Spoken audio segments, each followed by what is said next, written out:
পানি কমছে তিস্তায়, মাইলের পর মাইল জেগেছে জ্বর, স্বপ্ন উকি দিচ্ছে কৃষকের। তবে ফসল ফলাতে পানি পাওয়া নিয়ে চিন্তিত নদী পাড়ের মানুষ।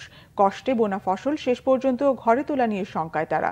কৃষি বিশেষজ্ঞরা বলছেন, শুকনো মৌসুমে পানির ন্যায্য হিস্যা নিশ্চিত করা গেলে চর কৃষি হবে দেশের মডেল।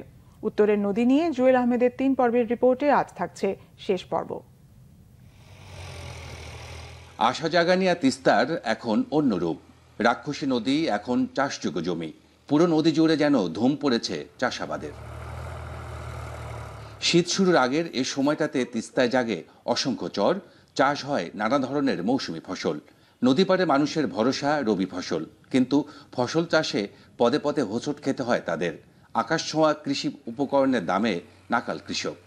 মাছ শেষ হইলে সবগুলো বিলীন হয়ে যায় নদীতে, তখন তো আমরা আবাদ সুবাদ করতে পারিনি। কিন্তু এই যে এখন একটু জাগছে, যখন রসুন পেঁয়াজ লাগাচ্ছি, আলু লাগাচ্ছি, একবারে আবাদ করার পর শেষ। বন্যা খরার সাথে যুদ্ধ করা তিস্তাবাসীকে নদী কখনো কাঁদায়, কখনো হাসায়।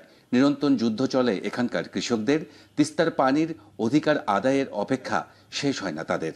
ভালো লাগে, আমার কাছে আবাদ করা লাগে, টাকটুক একটু করি। মেশিনের 200 টাকা পানির ঘন্টা, সে পানির টাকা না থাকলে পানিটা কিনে নেবো।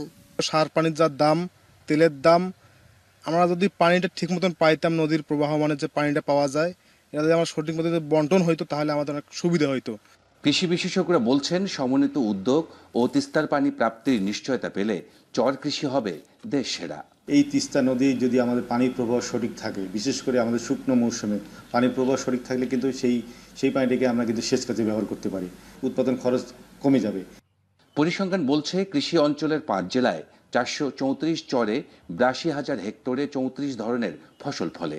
গড় উৎপাদন হয় 10 লাখ টন। টাকার অঙ্কে যার মূল্য প্রায় 1,000 কোটি।